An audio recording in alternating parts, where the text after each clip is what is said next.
Dust floated in the low light of Greyport Station as the big Draconi ship locked onto the landing dock. The metal walls shook a little from the weight of it. Workers stopped what they were doing and looked up at the screens showing the ship's arrival. Nobody on the station had seen a Draconi warship this close before. Daniel Hayes was not watching the screens.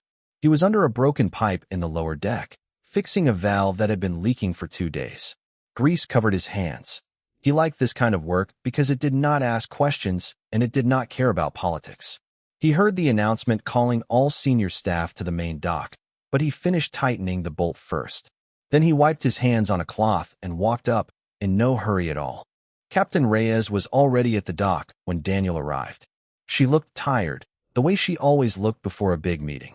"They sent their warlord," she said. "Guy named Reuven. Loves to make an entrance." The dock doors opened with a hiss of air, and Warlord Reuven stepped through first, before any of his guards. He was tall, covered in dark red scales, and his eyes moved across the room like he was judging everyone in it. Behind him came a line of Draconi soldiers, armored and silent. Near the back, half hidden behind the others, a smaller Draconi with green scales watched everything with wide, curious eyes. Her name was Kessa, and this was her first time seeing humans up close.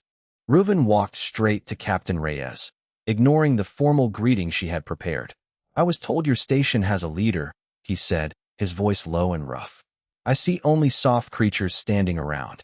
"I'm the station commander," Reyes said calmly. "Welcome to Greyport." Reuven looked past her, scanning the small group of humans standing nearby, and his eyes landed on Daniel. Something about the way Daniel stood, relaxed, hands still a little dirty from work, seemed to interest him. "That one," Reuven said, pointing. "He does not bow. He does not look afraid. Is he your strongest fighter?" Reyes almost laughed, but held it back. "He's an engineer, warlord. He fixes machines." "Then let him prove his worth another way." Reuven stepped closer to Daniel, towering over him. "Among my people, before any deal is made, we test the strength of those we deal with. It is tradition. I challenge you to a duel, engineer. No weapons. Just hands." The room went quiet. Even the other humans exchanged nervous looks. A duel with a Draconi warlord, a creature built for combat, muscle over bone, claws instead of nails, was not something anyone expected to survive without injury, maybe worse. Daniel looked at Reuven for a moment, not with fear, not with anger, just a calm kind of attention, like he was studying a machine that was running a little too loud. Then he said, simply, "No, thank you." Reuven blinked, unsure he had heard correctly. "You refuse." "I do." Daniel's voice was steady, almost soft. "I didn't come here to fight. I came here to fix a pipe and finish my shift." For a second, nobody moved. Then Daniel turned around and walked away, back toward the lower deck, like the conversation had already ended in his mind. He did not look back to see Reuven's reaction. He did not wait for permission to leave. He simply walked. Reuven stood frozen, his claws curling slightly at his sides. Among his people, refusing a duel was almost unheard of. It was either a declaration of cowardice, or, worse in some old stories, a declaration that the fight was not worth having at all. His soldiers shifted uncomfortably, unsure how to read the moment. Was this human afraid, or was he something else? Kessa, still standing near the back, watched Daniel disappear down the corridor with wide eyes. She had expected shouting, maybe a show of force, the kind of scene her instructors always described when talking about first contact with a new species. Instead, she had seen a human turn his back on a warlord of the Draconi Empire and simply leave, as if the challenge meant nothing at all. Near the council elders' seats, old Sova, the eldest Draconi present for the visit, narrowed her eyes and said nothing. But something about the scene bothered her, tugged at an old memory buried deep in Draconi history, a story told to hatchlings as a warning, not a bedtime tale. She could not remember all the details yet, but a feeling settled over her, quiet and cold, like the first sign of a storm still far away. Captain Reyes broke the silence, speaking carefully to smooth things over. "Warlord Reuven, my apologies. Daniel is not one for ceremony. Please, let us continue with the trade discussion in the main hall." Reuven did not answer right away. His eyes were still fixed on the empty corridor where Daniel had vanished. Slowly, his expression shifted from confusion to something sharper, something like offense mixed with curiosity. "No," he said finally. "I want to understand this. Your engineer insulted me in front of my soldiers." "He didn't mean it as an insult," Reyes said. "Then what did he mean?" Reuven asked, his voice rising slightly. Reyes hesitated, choosing her words carefully. "He meant exactly what he said. He didn't want to fight. That's all." Reuven's jaw tightened. To him, and to every Draconi standing behind him, that answer made no sense at all. On their world, refusing a challenge without fear, without shame, without any explanation beyond simple disinterest, had no meaning in their language. It was not weakness. It was not strength. It was something they did not have a word for yet. And that confusion, more than anything else that day, would follow Reuven far longer than he expected. Behind him, Kessa quietly stepped forward, watching the corridor where Daniel had gone, already deciding she wanted to know more about this strange, calm human who did not fight, but did not run either. She just walked, like the whole exchange had cost him nothing at all. The trade meeting continued that day, filled with careful words and forced politeness. But underneath it, something had shifted. A single moment, a single refusal, had planted a question in the minds of the Draconi that no treaty could answer. What kind of creature simply walks away and means it? 3 days passed since the duel that never happened, and Greyport Station had returned to its normal noise. The hum of engines, the clatter of cargo crates, the chatter of traders from a dozen different worlds. But for the Draconi delegation still docked at the station, nothing felt normal at all. Warlord Reuven had not let the matter go. He sat in his private quarters aboard the warship, staring at a data screen showing footage from the dock, replaying the moment Daniel walked away again and again. Each time, his claws dug a little deeper into the arm of his chair. He was not used to being ignored. He was used to being feared, respected, obeyed. This small, unarmed engineer had done none of those things, and it gnawed at him worse than any blade could. He called 2 of his best scouts into the room, warriors named Draz and Tollum, both trained to move without being seen. "Follow the human," Reuven ordered. "Watch him. Learn his habits. I want to know what kind of creature refuses a fight without fear in his eyes." "And if he notices us?" Draz asked. Reuven's eyes narrowed. "Then we will see how brave he really is when he knows he is being hunted." The 2 scouts left immediately, slipping into the crowded corridors of Greyport in dark traveling cloaks, blending in as best 2 7-foot reptilian warriors could among humans and traders. They found Daniel easily enough. He was not hiding. He was simply working, moving from one maintenance job to the next with the same calm focus he always had. For the rest of that day, they watched him fix a broken door sensor near the market section, then repair a coolant line in the lower engineering deck, then eat a quiet meal alone in the station's small canteen. He never looked nervous. He never checked over his shoulder. At one point, he even seemed to notice them standing near a support pillar, watching from a distance. But instead of reacting with fear, he simply gave a small nod, like greeting a neighbor, and went back to his food. Draz reported this back to Reuven that night, confused by what he had seen. "He is calm, Warlord. Too calm. It's as if being watched means nothing to him." Reuven slammed his fist on the table. "Then push him further. Do not simply watch. Let him know you are always there. Somewhere he cannot avoid us." The next morning, Daniel stepped out of his small quarters to find Draz and Tollum standing just outside his door, arms crossed, clearly positioned to be seen this time. Most humans would have felt a chill of fear seeing 2 armored Draconi warriors waiting outside their room first thing in the morning. Daniel simply looked at them, glanced at the tray of food sitting nearby that the station kitchen delivered each morning, and picked up an extra roll of bread from it. He walked toward them and held it out. "You 2 look like you've been standing here a while. Might as well eat something." Draz stared at the offered piece of bread like it might be some kind of trick. Tollum did not move at all. Neither of them took it. Daniel shrugged, set the bread down on a nearby shelf in case they changed their minds, and continued on to his shift, leaving the 2 scouts standing there more confused than they had been the night before. This pattern continued for 2 more days. Wherever Daniel went, the Draconi scouts followed, sometimes obviously, sometimes trying to blend in. And each time, Daniel treated them less like threats and more like strange co-workers who happened to be very quiet and very tall. He left them tools when he thought they might be curious about human technology. He nodded a greeting each morning. Once, he even explained what he was fixing, walking Draz through how a pressure valve worked, as if teaching a new recruit rather than being hunted by one. Back on the warship, Reuven grew more frustrated with every report. He shows no fear, Draz admitted during one meeting. He shows no anger either. He treats us like we are simply there. Like weather. Reuven turned to the station's Draconi liaison, a nervous younger officer assigned to help translate cultural misunderstandings. Explain this to me, he demanded. In your studies of humans, what does it mean when they do not respond to a clear act of dominance? The liaison hesitated before answering carefully. From what we understand, Warlord, humans do not see walking away as losing. To them, choosing not to fight is simply a choice.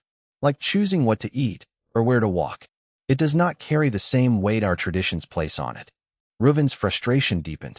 In Draconi society, everything was built on hierarchy. Strength answered strength, weakness bowed to power, and any refusal to engage in that structure had always meant one thing: fear disguised as indifference. But the more he heard, the less that explanation made sense. Fear did not offer bread to armed strangers standing outside your door. Fear did not calmly explain machinery to the very warriors sent to intimidate you. That night, Elder Sova, still aboard the ship for the ongoing trade discussions, sat alone in the ship's small library, searching through old historical records. She was trying to recall the fragments of a legend she remembered from her hatchling years, something about a species who could not be threatened into fighting or fleeing. She had dismissed it for decades as superstition, a story meant to teach patience to young dragons, nothing more. But now, watching how easily this one human engineer had unsettled an entire warship's worth of pride simply by continuing his day without concern, that old legend did not feel like superstition anymore. It felt like a warning she had ignored for far too long. Somewhere deep in the station, unaware of the growing unease aboard the Draconi ship, Daniel finished another repair, checked the time, and headed to bed, his mind already on tomorrow's tasks. He had no idea that his simple, quiet refusal to be provoked was slowly becoming the most talked-about mystery in the entire Draconi fleet. Smoke curled along the ceiling of cargo bay, for before anyone noticed the alarm should have already been ringing. It started small, a spark near an old storage crate packed with fuel cells, the kind of accident that happens sometimes on stations this old. But this fire did not start by accident. Warlord Reuven had grown tired of watching and waiting. He wanted answers, and if calm observation would not give them to him, then pressure would. He had quietly ordered one of his engineers to disable a single safety valve in the cargo bay, just enough to cause a fire that would look like a mistake, nothing that could be traced back to him, nothing that would start a war. He told himself it was simply a test. He wanted to see what Daniel would do when real danger, not insult, not challenge, but actual danger, showed up in front of him. The fire spread faster than expected. Workers in the bay shouted and scattered as flames climbed up a stack of supply crates. Among them were 3 Draconi crew members, sent earlier that day to help move trade goods as part of the agreement between the two sides. They were not prepared for this. Draconi scales could handle heat far better than human skin, but smoke filled their lungs just the same, and one of them, a younger crewman named Torv, had gotten trapped behind a collapsed shelf, his leg pinned beneath a heavy container. The station alarms finally blared to life, red lights spinning through the smoke-filled corridors. Daniel was 2 decks away, checking a ventilation system, when the alert came through his communicator. He did not hesitate, did not panic, did not waste time asking questions about what caused it. He simply grabbed the nearest fire suppression kit from a wall unit and ran toward the cargo bay, moving fast but steady, like someone who had drilled for emergencies more times than he could count. When he arrived, the scene was chaos. Human workers were pulling each other away from the flames, coughing, disoriented. Station security had not yet arrived. Through the thick smoke, Daniel spotted the trapped Draconi crewman struggling weakly against the container pinning his leg, flames creeping closer with every passing second. Daniel did not think twice. He pushed through the smoke, ignoring the heat biting at his skin, and grabbed a length of pipe lying nearby to use as a lever. He wedged it beneath the container and threw his weight against it, muscles straining, sweat mixing with soot on his face. The container shifted an inch, then 2. Torv let out a pained groan, but managed to pull his leg free just as the pipe gave way and Daniel stumbled backward. "Move now," Daniel shouted, pulling Torv up by the arm and draping it over his shoulder. The Draconi crewman was too injured to run properly, so Daniel half carried, half dragged him toward the exit, coughing through the smoke himself, eyes stinging. Behind them, two more trapped workers, one human, one Draconi, called out from a separate corner of the bay, blocked by a fallen support beam. Daniel set Torv down gently near the exit doorway, told him to stay low, and turned right back into the smoke without a second of hesitation. By the time station security and fire response teams finally arrived, Daniel had already pulled all three trapped workers to safety, human and Draconi alike, treating each one with the exact same urgency, the exact same care. He did not ask who was Draconi and who was human before deciding who to save first. He simply saved whoever needed saving, in whatever order the danger presented them. When the flames were finally contained, Daniel sat outside the cargo bay entrance, breathing hard, covered in soot, his hands slightly burned from the hot pipe he had used. Medical staff rushed to check on him, but he waved them off toward the others first, insisting he was fine, though his hands clearly were not. Kessa arrived just as the last of the smoke was clearing, having heard about the fire, and rushed down from the ship the moment she got word that Draconi crew were involved. She found Torv sitting against the wall, wrapped in a thermal blanket, describing what had happened in a shaky voice. "He didn't even ask if I was one of his people," Torv said quietly, still stunned. "He just pulled me out." Kessa turned and found Daniel a short distance away, letting a medic wrap a bandage around his burned hand while he answered questions from station security about what he had seen. There was no pride in his expression, no satisfaction at having done something heroic. He looked, if anything, mildly annoyed that his shift had been interrupted. She approached him slowly, unsure what to say. Daniel noticed her and gave a small, tired smile. "You're the one who's been watching me since the docking, right? Kessa, was it?" She nodded, surprised he remembered her name at all. "Why did you save him?" she asked. "Torv, why did you save a Draconi before making sure your own people were safe first?" Daniel considered the question for a moment, like it had not really occurred to him to think about it that way. He needed help first. "That's the only order I was working with." "But we are not your people," Kessa pressed. "Warlord Reuven has been testing you, watching you, trying to provoke you. Doesn't that make you angry?" Daniel flexed his bandaged hand carefully. Testing the wrap the medic had just finished. "Being angry wouldn't have gotten Torv out from under that container any faster," he said simply. "Being useful did." Kessa did not have a response to that. It was such a small, plain answer, but it sat heavier in her mind than any grand speech could have. She had grown up hearing stories about strength meaning dominance, about worth being proven through combat and fear. Yet here was a creature who had just risked his life to save someone from a species that had spent days trying to provoke and intimidate him, and he spoke about it like it was simply the obvious, ordinary thing to do. Word of the fire and the rescue spread quickly through both the station and the Draconi ship. Reuven received the reports in silence, his test having gone far differently than he expected. He had wanted to see fear, or fury, or desperation. Instead, all he had gotten was proof that whatever this human's calm truly meant, it was not weakness, and it was not something his usual methods could break. That night, Kessa quietly disobeyed the standing order to avoid unnecessary contact with the humans. She returned to the station, found Daniel resting near the canteen, and sat down across from him without asking permission, determined to understand, piece by piece, whatever it was that made him so different from everything she had been taught to expect. The old library aboard the Draconi warship smelled of dust and dry paper, a rare thing on a vessel built mostly of metal and cold light. Elder Sova had spent the last 3 nights here, ignoring her usual duties, pulling record after record from the deep archive terminals, searching for a story she had not thought about since she was a hatchling curled up beside her grandmother's fire. She finally found it on the 4th night, buried in a collection of pre-expansion myths that most modern Draconi dismissed as nothing more than bedtime tales meant to teach young dragons patience. The record was old, translated many times over centuries, but the core of it remained the same. It spoke of a species called only the Walkers in the ancient text, a people who could not be baited into battle through pride, could not be frightened into submission through threats, and most importantly, could not be provoked into chasing a fight they did not choose for themselves. The legend warned that dragons who mistook this calm for weakness and pursued the walkers anyway would find themselves undone, not by claws or weapons, but by their own exhaustion, their own pride, burning itself out chasing something that never needed to run at all. The old story ended with a single line, repeated 3 times for emphasis in the original text. The sky does not chase what walks calmly beneath it. Sova read the passage over and over, her clawed hand trembling slightly as she traced the ancient script.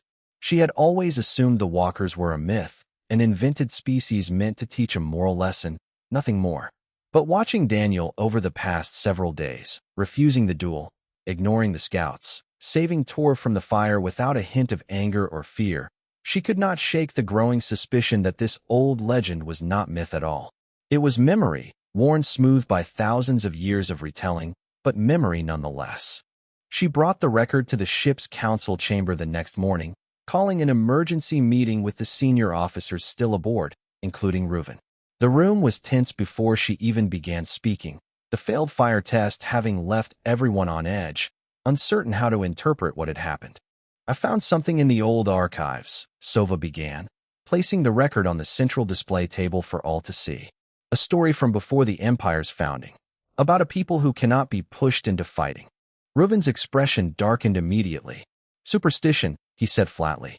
You waste the council's time with hatchling stories while I am trying to understand a real threat sitting on that station. Is he a threat? Sova asked calmly. Or is that simply the only explanation you have left, Warlord? You have tried challenge, surveillance, and manufactured danger, and each time, this human has responded the same way. Not with fear, not with retaliation, with patience. The room fell quiet. Even Reuven, for all his frustration, did not have an immediate answer to that. According to this record, Sova continued, the walkers were not weak. They simply did not measure strength the way we do. Chasing them, testing them, provoking them, none of it ever worked, because they were never trying to prove anything to us in the first place. And any dragon foolish enough to pursue one anyway would find the pursuit itself became their undoing. One of the younger officers in the room, still holding onto old pride, scoffed quietly. So the ancient story says we should simply let this insult go unanswered? Let a single unarmed engineer humiliate the warlord in front of his own crew and do nothing. Sova turned to him sharply. The story does not say do nothing. It says do not chase what does not run from you out of fear. There is a difference between walking away and running away. This human has never once run. He simply chooses not to fight fights that are not his own. That is not cowardice. It is something we have forgotten how to recognize. Kessa, who had been quietly present near the back of the chamber, spoke up for the first time, surprising even herself with her boldness. I have spent time with him. Daniel does not think about winning or losing when he acts.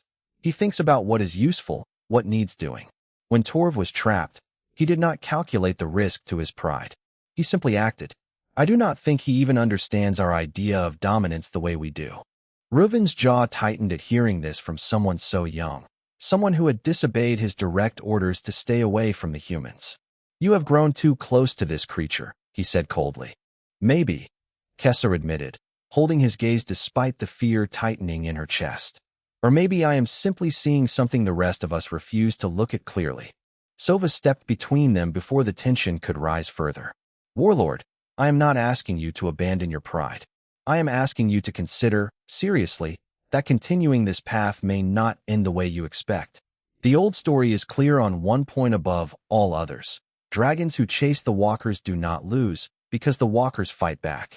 They lose because the chase itself consumes them, their resources, their unity, their patience, long before the walkers ever tire. Reuven stood in silence for a long moment, staring down at the ancient text glowing on the display table between them. Every instinct in him, every lesson from his training, every expectation built into Draconi culture told him that backing away now, after everything that had already happened, would be its own kind of humiliation. And yet, some small, quiet part of him, the part that had watched Daniel calmly pull 3 people from a burning cargo bay without a trace of fear or fury, wondered if Sova might be right. I have not decided anything yet, Reuven said finally, his voice lower than before. But I will hear more of this old record before I act again. It was not an agreement. It was not surrender. But for a warlord as proud as Reuven, it was the first crack in a wall that had stood unshaken since the moment Daniel first refused his challenge. As the meeting ended and the officers filed out of the chamber, Kessa lingered behind with Sova, staring at the glowing text still displayed on the table. Do you believe it? Kessa asked quietly. That he could really be one of them? A walker? Sova studied the ancient words a while longer before answering. I believe, she said slowly, that whatever he is, chasing him without understanding him first would be the greatest mistake this fleet has ever made. Outside the chamber, unaware of the debate now shaping the fate of an entire fleet, Daniel finished another quiet day of repairs on Greyport Station, already thinking ahead to his transfer orders arriving soon, orders that would take him away from this station and from the growing storm gathering above it, forever. The transfer notice arrived on Daniel's data pad on an ordinary Tuesday, tucked between a maintenance schedule and a reminder about updated safety protocols. His assignment on Greyport Station had officially ended. A transport ship called the Halden was already docked and waiting, ready to carry him and a handful of other rotating staff back toward human space within the day. Daniel read the notice twice, felt a small, quiet satisfaction that his work here was finished, and began packing his few belongings without any fuss at all. News of his departure spread through the station quickly, and eventually reached the Draconi warship still anchored nearby. Warlord Reuven received the report standing on the bridge, staring out at the distant curve of the station through the viewport. Something tightened in his chest at the news, an old, familiar pull he did not fully understand. This human, this quiet engineer who had refused him, embarrassed him, and unraveled weeks of certainty about what strength truly meant, was simply going to leave. No final confrontation, no resolution. He was just going to walk away, permanently this time, and Reuven found that thought unbearable. He called for one last meeting, this time not in the private council chamber, but in the main gathering hall of the station itself, where humans and Draconi alike had assembled for the final trade signing ceremony. Diplomats from both sides stood ready to exchange formal documents, cameras from several news networks capturing the historic moment of humanity's first official alliance with the Draconi Empire. Just as Captain Reyes stepped forward to begin the ceremony, Reuven interrupted, his voice carrying across the crowded hall. Before this agreement is signed, he announced, I have one final challenge to make. The hall fell silent. Reyes turned toward him with a tired, wary expression, already sensing what was coming. Daniel, standing near the back of the gathered crowd with his single travel bag slung over one shoulder, simply watched, his expression calm, as always. Reuven walked forward until he stood only a few paces from Daniel, towering over him just as he had on the very first day. Engineer, he said, loud enough for everyone present to hear. You refused my challenge when we first met. You have endured every test I placed before you without fear, without anger. I offer you one final chance. Fight me now, before witnesses, before this alliance is sealed, and prove once and for all what kind of creature you truly are. The crowd held its breath. Kessa, standing near the front with Sova, felt her claws dig into her palms with tension. This was the moment the entire fleet had been quietly waiting for, the final answer to a question that had consumed weeks of uncertainty. Daniel looked at Reuven for a long, steady moment, the same calm attention he had shown from the very beginning. Then he shook his head slowly. No, he said simply. I told you before. I'm not here to fight you. Then what are you here for? Reuven demanded, his voice rising with old frustration. Why walk into every test I set before you and refuse every single time to simply answer the question everyone wants answered? Are you strong, or are you weak? Daniel adjusted the strap of his travel bag on his shoulder, his tone patient, almost gentle. Those aren't the only two choices, Reuven.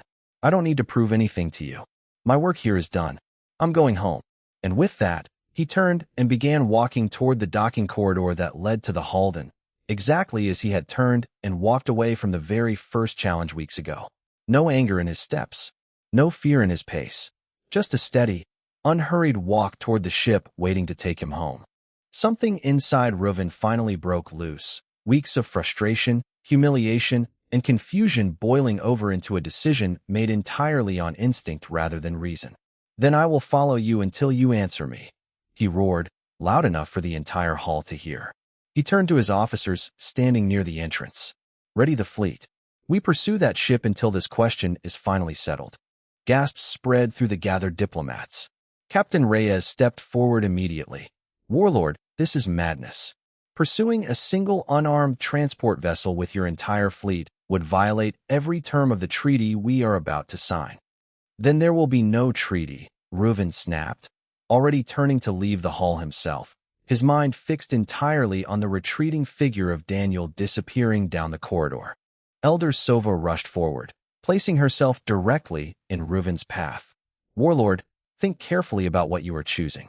You are about to chase something that has never once run from you out of fear. The old records warn clearly what becomes of dragons who make that mistake." "I do not care about old records," Reuven growled, pushing past her. "I care about understanding what that human truly is, and I will chase him across the stars if I must to finally get my answer." Within the hour, the entire Draconi fleet had broken away from Greyport Station, engines flaring bright against the dark of space as they moved to intercept the modest human transport ship already pulling away toward the jump point that would carry it back toward human territory. Kessa stood on the observation deck of her own smaller scout ship, watching the massive warships assembling around her, and made a choice of her own.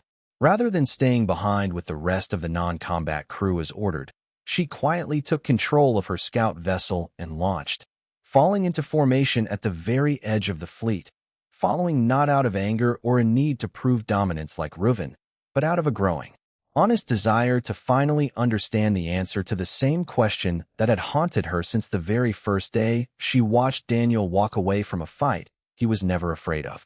Aboard the Halden, Daniel settled into a passenger seat near a small viewport, watching Greyport Station shrink behind them as the ship prepared for its jump. A young crew member nearby glanced nervously at the sensor readout, showing an entire Draconi fleet now moving to pursue them. "Sir," the crew member said carefully, "it looks like they're following us." "The whole fleet?" Daniel glanced at the readout without any visible concern, then looked back out the viewport at the stars ahead.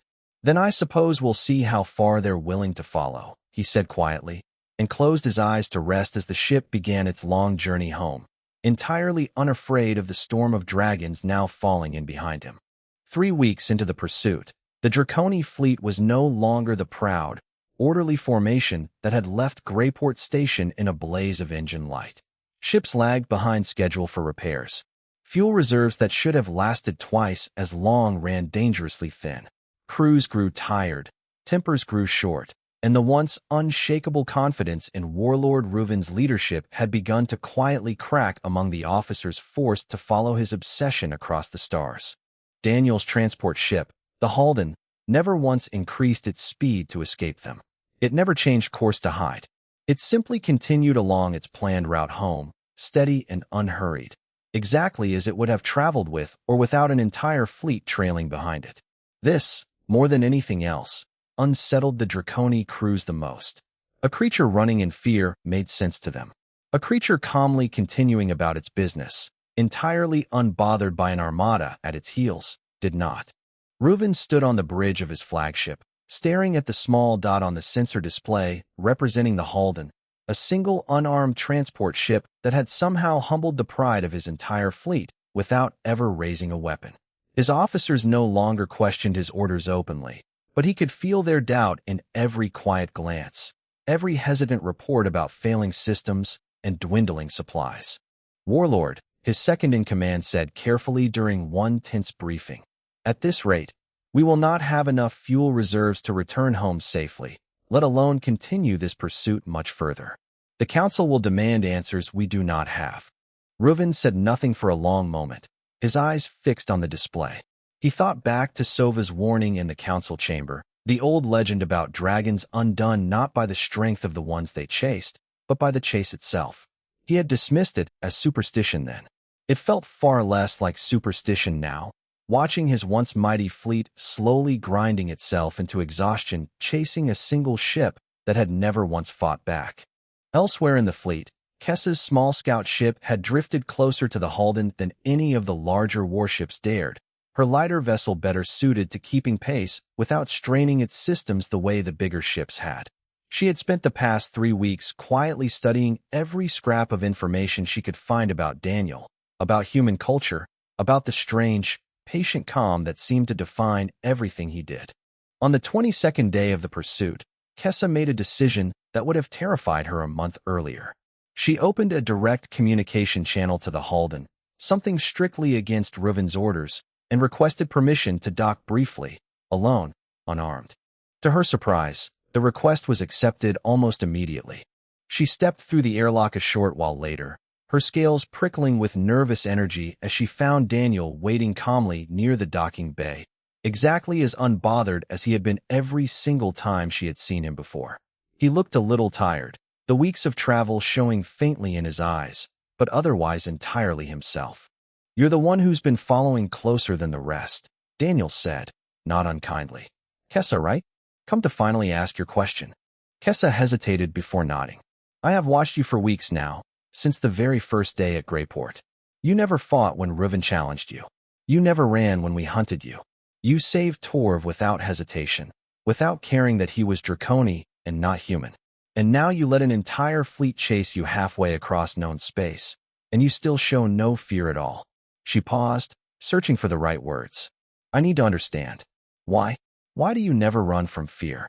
Daniel considered the question carefully, the same thoughtful pause he always gave before answering something that actually mattered to him. "I think you're asking the wrong question," he said finally. "It's not that I don't feel fear, Kessa. I feel it plenty. I felt it in that fire, pulling Torv out from under that container. I feel it right now, honestly, with your entire fleet sitting outside this ship." He gave a small, tired smile. "But fear telling me to run and fear telling me to fight aren't the only choices. Sometimes the bravest thing you can do is just keep doing what needs doing, calmly, without letting the fear decide for you." Kessa frowned slightly, turning the words over in her mind. "But you never proved your strength. You never showed Reuven what you were truly capable of." "Maybe," Daniel said. "Or maybe proving strength was never the point in the first place. On my world, we learned a long time ago that the loudest fight isn't always the strongest one. Sometimes the strongest thing you can do is simply refuse to let someone else's anger decide how your day goes." Before Kessa could respond, an alert chimed sharply on Daniel's communicator. He glanced at it, then looked back at her with a calm, knowing expression. "Your warlord's fleet is falling apart out there, isn't it? Running out of fuel, running out of patience with each other." Kessa nodded slowly. "Yes, badly." "Then maybe it's time someone told him the truth," Daniel said. "Not with a fight, just with words." A short while later, with Daniel's permission, a small shuttle carried both Daniel and Kessa across to Reuven's flagship, an act that stunned the entire bridge crew when the very human they had been chasing for 3 weeks calmly walked aboard, unarmed, entirely at ease. Reuven rose from his command chair, disbelief clear on his face. "You came to us?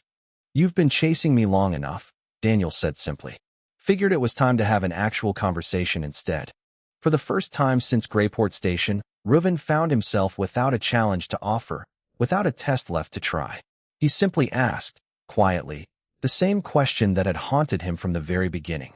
"What are you, that you never needed to fight me?" Daniel considered the question honestly.